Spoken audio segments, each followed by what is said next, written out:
이런 변호사 자격증도 아무것도 아니에요. 네, 그분도 이제 공인중개사 자격증 가지고 있는데 변호사 뭐 했는데 뭐 그거 되면 뭐 돈 좀 될 것 같은데 문제는 돈이 안 된대요. 그것도 인원이 많아서 참 치열하답니다. 그래서 뭐가 하나 있어야 돼. 그래서 외국에는요 변호사 자격증 가지신 분이 투 자격증인가요? 보험 계린 자격증을 가지든지 공인회계사 자격증을 가지든지 이렇게 두 개가 있어야 돼요. 그래서 상담을 하면서 같이 합니다. 우리나라도 그런 시대가 온 것 같아요. 자, 여러분도 그 자격증을 하나 더 따십시오. 합격하셔서.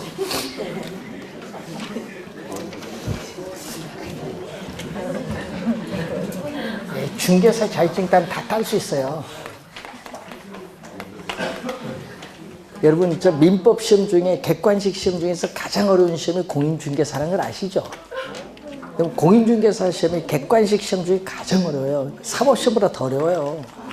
여러분이 민법 시험이 쉬운 시험이 아니에요. 그러니까 중개사 합격하면 변호사 시험도 합격해요.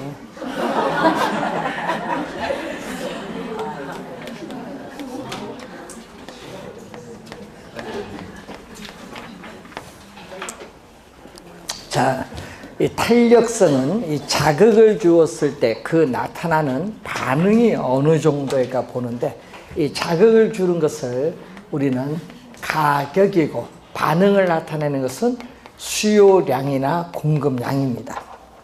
자, 그래서 마샬은 이 물리학의 탄력성 개념을 경제이론에 도입을 해서 가격이 변했을 때 반응을 나타내는 수요량이 얼마나 변하느냐 이걸 측정했습니다. 그래서 가격이 변했을 때 수요량이 민감하게 반응할 때를 탄력적이라고 하고 가격이 변했을 때 수요량이 민감하게 반응하지 않으면 비탄력적이라는 용어를 사용해요. 그래서 시험 문제는 우선 수요의 탄력성이 출제를 하는데 세 가지가 있어요. 수요의 가격 탄력성, 수요의 소득 탄력성, 수요 교차 탄력성인데 요 세 수식은 꼭 암기하고 시험장에 들어가셔야 돼요. 어느 게 출제될지 모르니까. 자, 수요의 가격 탄력성 제일 많이 출제했었죠. 자, 이 수요의 가격 탄력성인데 탄력성은 뭘로 표현한다?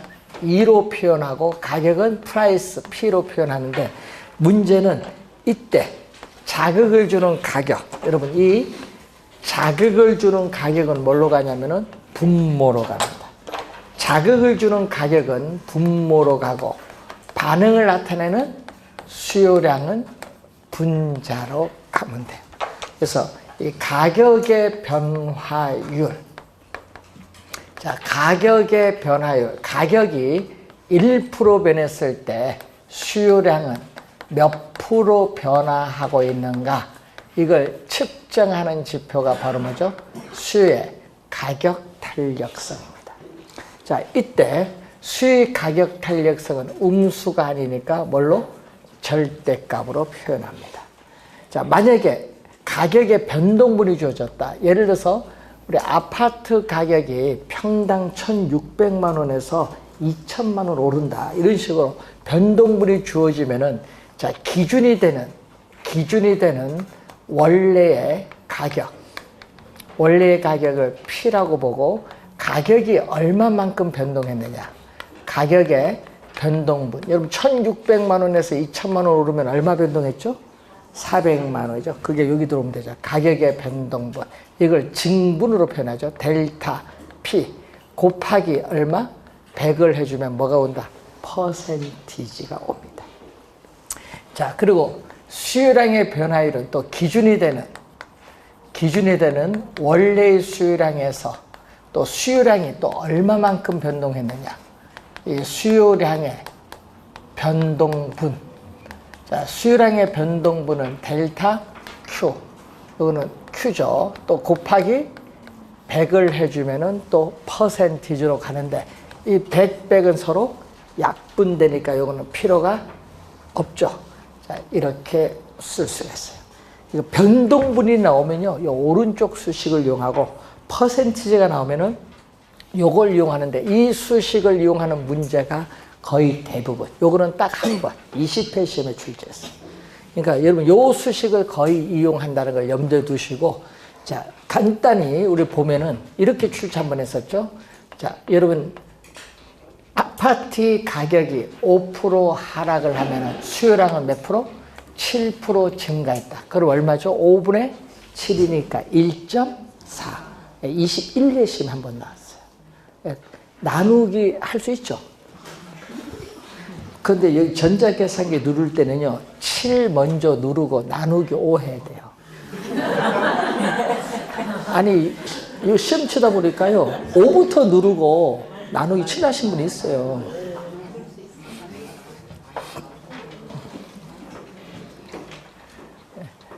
강의를 하다 보면요, 분모가 분자가 어디가 분모입니까? 뭐 질문하신 분도 있는데, 이 분수식 밑에가 분모고 위에가 분자. 그리고 또 시험 문제 나오니까 이것도 해석이 안 돼. 뭐뭇에 대한 나올 거예요. 예? 그러면 요 앞에가 뭐죠? 앞에가 분모고 뒤에는 뭐다? 분자인데 이게 또 해석이 안 돼서 틀리신 분이 많아요. 그러니까 가격의 변화율에 대한 수요량의 변화율 이렇게 나오는 거죠. 분모 분자를 정확하게 이해를 해 주셔야 돼요. 자, 수요의 가격 탄력성의 개념입니다. 자, 그럼 수요의 가격 탄력성이 1보다 크면 어떻게 될까요? 자, 1보다 크다는 것은 뭐가 수요량의 변화율이 가격의 변화율보다 크다는 걸 말해요. 그럼 가격이 1% 변하면 수요량이 이래서 뭐 예를 들어서 10% 변한다 이런 얘기인데, 자, 이런 경우를 우리는 탄력적이라고 해요. 가격의 변화에 대해서 수요량이 민감하게 반응하는 탄력적이다. 그럼 탄력적일 때 그래프는 수요 곡선이 이렇게 완만해요. 이렇게 완만한 형태를 띠게 돼.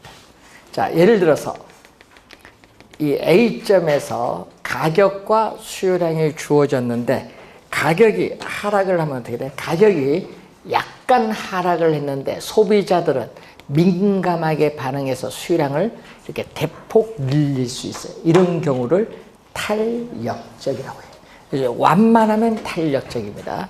그런데 수요 가격 탄력성이 0과 1 사이에 있으면은 이런 경우는 뭐보다 수요량의 변화율보다 뭐가 더 크죠? 가격의 변화율이 큰 경우인데 이런 경우에는 가격의 변화에 대해서 수요량이 민감하게 반응하지 않는 경우 비탄력적인데 비탄력적일 때 그래프는 어떻게 되냐? 기울기가 급해요. 수요 곡선. 자, 예를 들어서 자, 이 A점에서 가격과 수요량이 주어졌는데 가격이 대폭 하락을 하여도 수요량 증가는 되게 미미한 경우, 가격 변화에 수요량이 민감하게 반응하지 않는 이 경우를 비탄력적. 자, 수요 가격 탄력성이 제로일 때를 우리는 앞에 뭐를 붙이면 완전자를 붙이면 되겠죠. 비탄력적 앞에 완전자를 붙여서 완전 비탄력적인데 이 기울기 급한 것이 점점 급해져서 뭘로 간다? 점점 급해져서 수직선이야. 이렇게 수직선의 형태를 띠죠. 주의해야 될 거는요. 수직선일 때는 수요량이 이렇게 고정되어 있다는 거. 수요량이 고정되어 있다. 즉 수요량이 고정돼서 변화가 없을 때를 우리 뭐라고 한다? 완전 비탄력적. 자, 이 수요의 가격 탄력성이 점점 수가 커지는 상태인 무한대가 된다. 무한대가 되면 또 탄력적 앞에 또 뭐를 붙이냐면은 완전자를 또 붙입니다. 완전 탄력적이야. 완전 탄력적일 때는 또 우리는 뭐가 되죠? 수평선이 돼. 수평선. 수평선의 의미 또 2년 전에 또 출제를 했거든요. 수평선이라는 건 뭐냐 하면요. 가격이 약간 변해도 수요량은 무한대로 변화하는 경우를 뭐라고 한다? 완전 탄력적. 자, 개념을 또 출제를 2년 전에 또 했습니다. 자, 그런데 또 하나가 있는데 수요 가격 탄력성이 뭐인 경우? 1인 경우. 1인 경우를 탄력적이죠. 자, 단위 탄력적일 때 그래프는 이렇게 나와요. 자, 단위 탄력적일 때 그래프는 이렇게 원점. 자, 여러분 이 원점에 대해서 이렇게 대칭. 원점에 대해서 대칭인 무슨 형태? 직각 쌍곡선. 원점에 대해서 대칭인 직각 쌍곡선일 때 단위 탄력적이고, 이때 이 y축과 s축을 곱한 이 값이 일정한 상수가 될 때 직각 쌍곡선의 형태입니다. 이 값이 뭐 일정한 상수값이 나오는 거죠. 자, 그래프를 한번 연결시키고, 자, 그러면 여러분 교재에 있어서 73페이지에 수의 가격 탄력성과 기업의 총수입. 자, 임대인 입장에서 보면은, 우리 부동산 임대인 입장에서 보면은 총수입이라면은, 이 소비자인 임차인 입장에서 보면 얼마? 총 지출액인데, 이게 같아요. 먼저 가격에 뭐를 곱한 거? 수요량을 곱하면 돼. 그럼 가격과 수요량이 총수입에 영향을 주고 있다. 자, 그러면은 요 탄력적일 때 보면 어떻게 돼요? 자, 이 탄력적일 때, 자, 탄력적일 때 가격이 하락을 하면 어떻게 되냐? 자, 우선 이 가격과 수요량 곱한 어느 면적? 이 파란 면적. 여러분, 이 파란 면적이 총수입이에요. 이 총수입. 그런데 가격이 하락을 하면 수요량이 대폭 증가하는, 탄력적일 땐 이 가격과 수요량 곱한 어느 면적이냐면은 이 노란 면적이 총수입이죠. 이 면적은 파란 면적보다 훨씬 커요. 그래서 가격이 하락을 하면은 수요량은 대폭 증가하기 때문에 총수입은 뭐죠? 증가합니다. 반대로 가격이 오르면요, 가격이 오르면 또 수요량이 대폭 줄어들기 때문에 총수입은 뭔다? 감소한다. 이 지문, 가격이 오르면 총수입은 줄어든다. 그 지문은 20회 시험에 출제된 지문입니다. 자, 여기서 가격을 보면은 비탄력적일 때는 어떻게 돼요? 비탄력적일 땐 이 가격과 수요량 곱한 어느 면적, 또 이 면적이 총수입인데, 가격이 대폭 하락을 했더니 이 가격과 수요량 곱한 이 노란 면적이 총수입이에요. 그러면 비탄력적일 때는 가격이 하락을 하면은 수요량 증가폭이 미미하다 보니까 총수입은 뭔다? 감소해요. 그럼 가격이 오르면 어떻게 돼요? 가격이 또 대폭 오르면 수요량 감소폭이 미미하니까 총수입은 증가죠. 가격이 오르면 총수입 증가한다. 요거 작년 28회 시험에 출제를 또 했죠. 자, 단위 탄력적일 때는 이 가격과 수요량 곱한 어느 면적, 이 면적이 총수입이에요. 근데 가격이 하락을 했더니 수요량은 뭐죠? 이만큼 증가했을 때 이 가격과 수요량 곱한 이 면적이 총수입인데, 이 면적과 파란 면적은 똑같아요. 왜냐?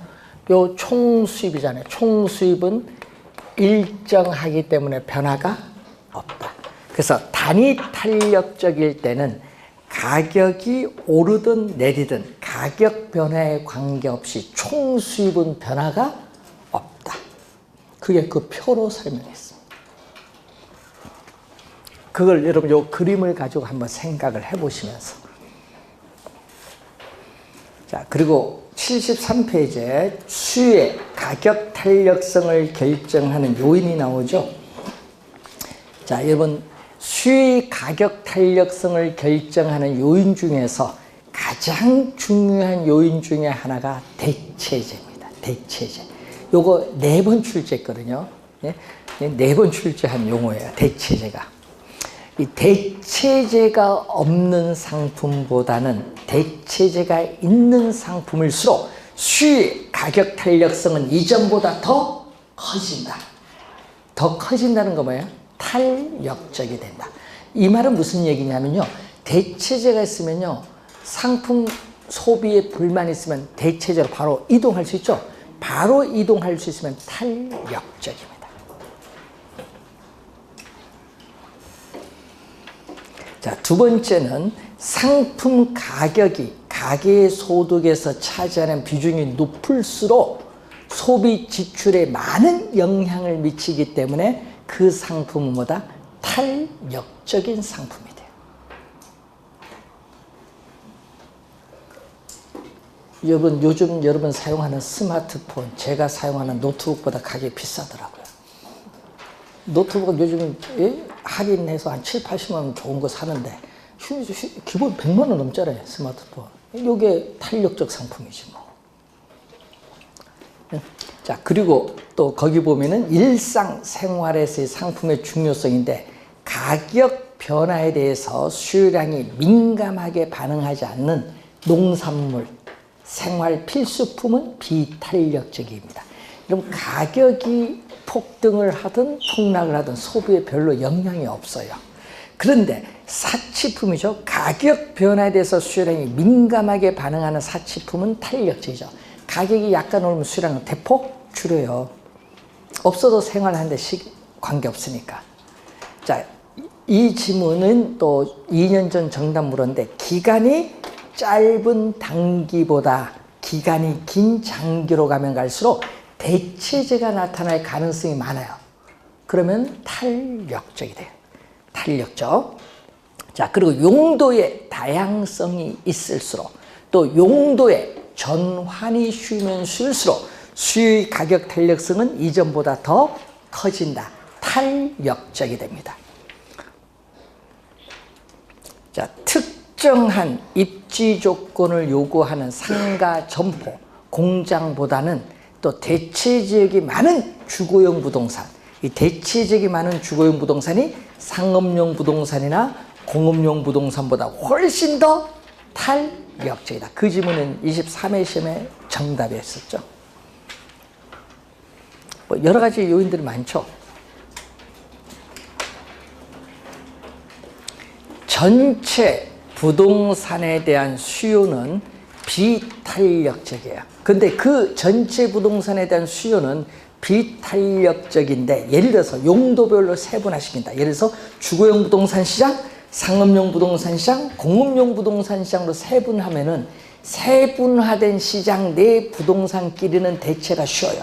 예를 들어서 주거용 부동산 시장 내에 주거용 부동산끼리는 대체가 쉽죠. 예? 그래서 뭐가 돼? 세분화된 시장일수록 뭐가 돼? 탄력적이 된다는 거죠. 자, 수요의 소득 탄력성 74페이지로 갑니다.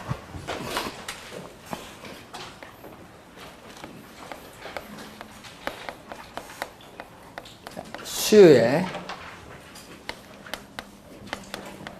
소득 탄력성. 자, 수요의 소득 탄력성인데, 자, 소득은 뭐 인컴이죠. I로 표현하는데 또 자극을 주는 소득은 뭘로 가죠? 이 자극을 주는 소득은 분모. 반응을 나타내는 수요량은 또 분자. 자, 소득의 변화율. 자, 소득의 변화율.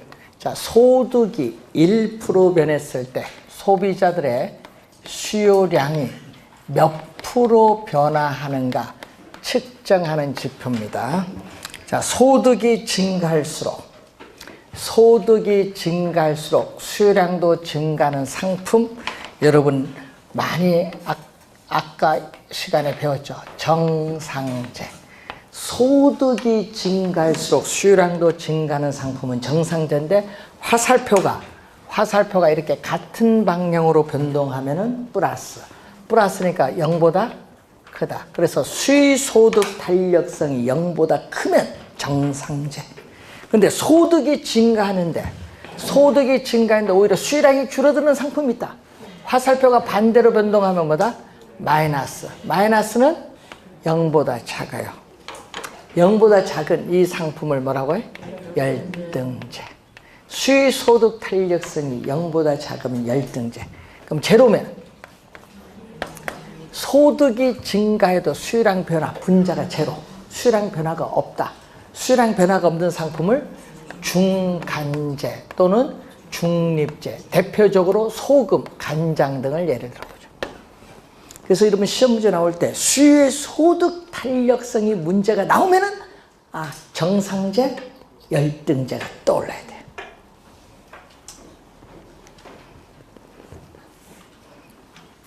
자, 75페이지에 12번 문제.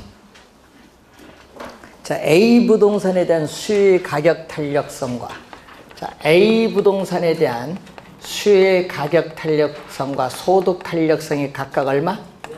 0.9다. 자, 가격에, 그럼 항상 이런 걸 문제 나오면요, 수식을 쓸 줄 알아야 돼요. 가격의 변화율에 대한 A 부동산에 있어서의 수요량 변화율. 여기 0.9. 자, 수요의 소득 탄력성. 수요의 소득 탄력성은 소득의 변화율에 대한 뭐에? 수요량의 변화율 얼마? 0.5 이렇게 주어졌어요. 자, 이렇게 수식 두 개를 이용하는 문제가 어려운 문제거든요. 이런 게 하나가 아니라. 자, 그 문제 보면은 A 부동산 가격이 얼마? A 부동산 가격이 2% 뭐다? 상승하고, 또 소비자에 있어서의 소득이 4% 뭐였다? 증가하는 경우 A 부동산 수요량의 전체 변화율은 어떠한가 물었어요. 자, A 부동산은 정상재야. 여러분 0.5는 0보다 크잖아요. 그러니까 뭐다? 정상재인데, 정상재는 뭐예요? 정상재는 소득이 증가했을 때 수요량도 증가하는 상품이 정상재.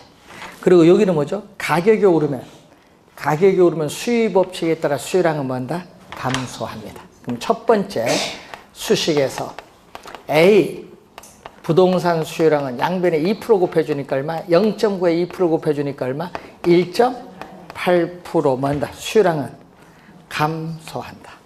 자, 두 번째 수식에서 A 부동산 수요량은 얼마? 0.5에 4% 곱해주니까 2%인데 2% 수요량은 뭐 했어요? 증가한다. 그럼 결론적으로 첫 번째는 1.8% 줄어들고 여기는 2% 늘어났으니까 전체 수요량은 얼마? 0.2% 뭐 한다? 수요량은 증가한다. 전체 수요량 변화율은 0.2% A 부동산 수요량이 증가한다. 1번 정답.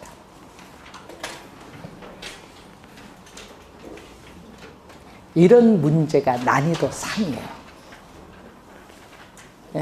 작년에 요걸 출제한 거예요. 작년에요, 뭐 출제하냐면 수요의 소득 탄력성과 이제 배우게 될 교차 탄력성 두 개를 이용한 문제를 냈어요. 작년에 그거 푼 사람이요, 여러분 거의 손에 드물어요. 왜냐? 한 번도 안 들어보면요 못 풀어요.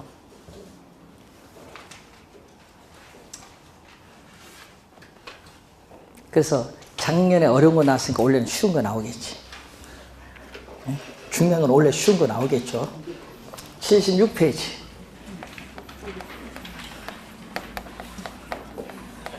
수요의 교차 탄력성.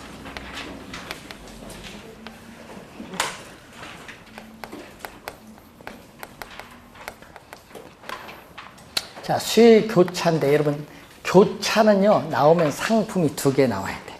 자, 여러분이 자동차의 차도가 두 개 만나면은 교차로 해. 하여튼 그래서 상품이 두 개가 나오는데, 그래 X 상품 이렇게 Y 상품 두 개가 나오는데 중요한 건 분모는 자극을 주는 뭐죠? 분모는 자극을 주는 가격, 분자는 반응을 나타내는 뭐다? 수요량. 자, X 상품의 가격의 변화율에 대해서 Y 상품에 있어서의 수요량 변화율이 어떠한가, 이걸 보는 거죠. 자, 예를 들어서 커피 가격이 오르면, 자, 커피 가격이 오르면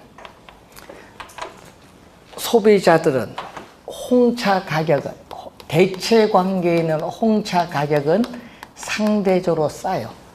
그러니까 비싼 커피 소비를 줄이면서 홍차 소비를 뭐 한다? 늘려요. 화살표가 같은 방향으로 변동하면 플러스입니다.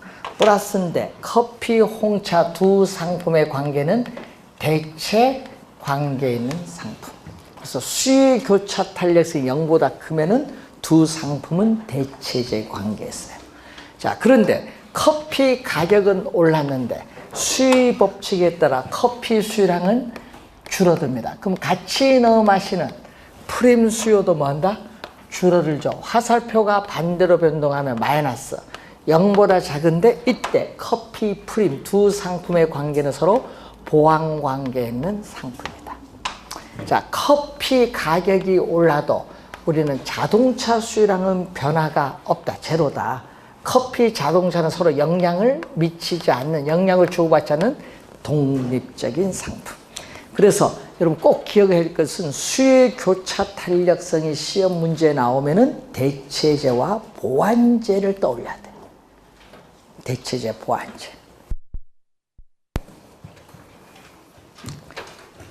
자, 여러분 교재 76페이지 13번 문제. 아래 예문의 관료 안에 들어갈 숫자는 주택시장이 서로 대체 관계에 있는 아파트와 빌라로 구성되어 있으며 아파트 가격에 대한 빌라 수요 교차 탄력성 0.8이라고 가정하자. 자, 아파트 가격이 얼마에서 1,600만 원에서 2,000만 원으로 상승한다면 빌라 수요량은 1,200세대에서 몇 세대로 증가할 것이다 얘기죠. 자, 최초의 값을 기준으로 계산하라 이런 얘기인데, 자, 교차 탄력성이 있어서 아파트 빌라가 나오니까 교차 탄력성이지 뭐. 아파트 가격 변화율에 대해서 빌라 수요량 변화율을 묻는데 문제는 변동분이 주어졌거든요. 아파트 최초의 가격 기준이니까 얼마? 1,600만 원에서 얼마로 올랐어요? 2천만 원 올랐죠? 2천만 원 올랐으니까 변동분은 얼마? 가격의 변동분은 플러스 400만 원. 그러면 수요량은 얼마? 기준이 되는 최초는 1,200세대에서 수요량 변동분은 모르니까 델타 Q, 이 교차 탄력성이 0.8. 수식을 이렇게 쓸 줄 알면 돼요. 여기 퍼센트에 가면 100배 곱해줘야 되잖아요. 그건 약분돼서 없어진 겁니다. 자, 그럼 요거 약분하면 얼마죠? 없어지면 4분의 1. 이 두 개 곱한 내항의 곱은요, 1202를 곱한 건 분모로 가요. 내항의 곱. 요 두 개 곱한 외항의 곱은 분자. 4 곱하기 델타 Q는 분자로 가요. 그럼 요 값이 0.8인데 또 약분하니까 300이죠. 그래서 양변에 얼마를 곱해주면 300을 양변에 곱해주면 얼마? 240이 돼요. 그래서 지금 1200세대가 240대 해줬더니 얼마? 1440세대로 우리 증가를 하는데 시험 문제 나올 때는 예? 뭐뭐로 증가할 때는 요 두 개를 더해서 나와야 돼. 1200세대가 1440세대로 증가하는데 만약에 시험 문제에 그렇게 나오는 것이 아니라 만약에 몇 세대나 증가할 것인가 묻는다. 나로 물으면요 답은 240이죠. 묻는 지문에 따라 달라요. 나로 묻나 로로 묻나.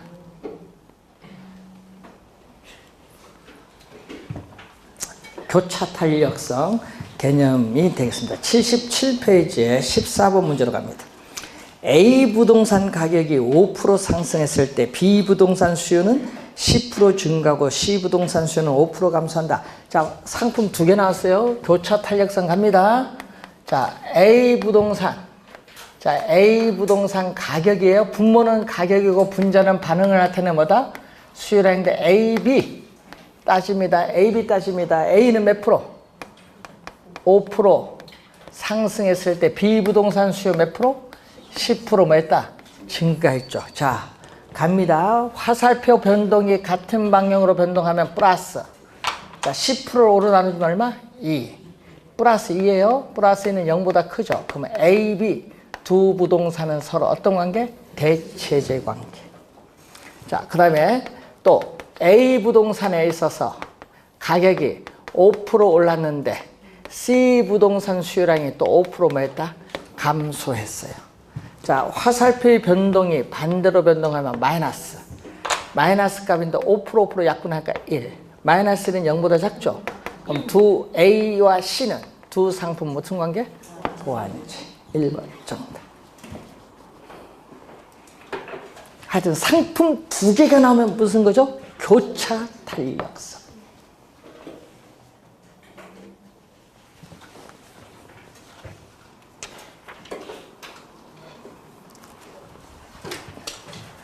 (78페이지에) 공급의 가격 탄력성. 또 자극을 주는 가격은 뭘로? 분모로. 반응을 나타내는 공급량은 분자로. 자, 가격의 변화율. 가격이 1% 변할 때 공급량이 몇 프로 변화하는가를 측정하는 지표가 공급의 가격 탄력성인데, 자, 공급의 가격 탄력성이 1보다 크다. 가격이 1% 변했을 때 공급량이 뭐 5% 변했다. 이런 경우를 우리는 탄력적. 가격의 변화에 대해서 공급량이 민감하게 반응을 하는데, 이런 경우에는 공급 곡선이 어떻게 돼요? 수요와 마찬가지로 이렇게 완만한 형태를 띠면은 탄력적. 그러면 수요의 가격 탄력성이 공급은 0과 1 사이에 있다. 가격이 1% 변할 때 공급량이 0.2% 변한다. 이런 경우는 비탄력적. 자, 비탄력적은 가격의 변화에 대해서 공급량이 민감하게 반응하지 않기 때문에 공급 곡선이 이렇게 급한 비탄력적. 자, 제로일 때는 여러분 작년, 재작년 계속 요거 나오대요. 공급의 가격 탄력성이 제로 이렇게 말이 떴어요. 그러면 수직선이에요. 이때는 앞에 뭐를 붙이죠? 완전 비탄력적입니다. 완전 비탄력적인 어떤 형태? 수직선의 형태일 때예요.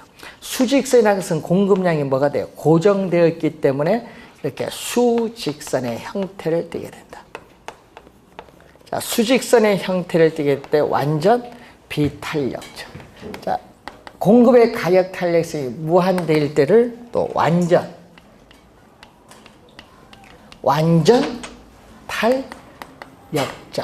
자, 완전 탄력적일 때는 또 뭐가 되죠? 수평선. 자, 수평선이 되면은 완전 탄력적. 자, 1일 때는 뭐죠? 공급의 가격 탄력성이 1일 때는 단위 탄력적. 자, 단위 탄력적일 때는 원점을 지나는 직선. 이렇게 원점을 지나는 직선. 수요와 다르죠. 원점을 지나는 직선의 형태가 될 때 단위 탄력적. 자, 수요하고 공급 그래프 한번 보시면 돼요. 그래서 수요 공급에도 완만하면 탄력적, 급하면 비탄력적, 수직선이면 완전 비탄력적, 수평선이면 완전 탄력적. 그건 똑같죠? 그걸 잘 기억해 두시면 되겠고, 79페이지에 공급의 가격 탄력성을 결정하는 요인이 나오는데, 자, 생산량이 증가할수록 생산비가 급격히 증가하는 상품은 이윤이 많이 줄어들어요. 그래서 공급의 제약이 많거든요. 그래서 무슨 거? 비탄력적인 상품. 자, 기술 수준이 향상이 빠른 스마트폰. 향상이 빠르면 공급이 빨라지거든요. 요거는 뭐다? 탄력적인 상품. 자, 생산에 소요되는 기간이 길면 길어질수록 공급량이 늦어져요. 늦어지면 비탄력적인 상품. 또 기간이 짧은 단기보다 기간이 긴 장기로 가면 갈수록 공급량이 많아지니까 탄력적인 상품이 됩니다. 여러분 보관이 어렵고 저장 비용이 많이 드는 이런 농산물은 뭐가 돼? 비탄력적 상품이 돼. 그래서 농산물은요 수요도 비탄력적이고 공급도 비탄력적인 상품입니다.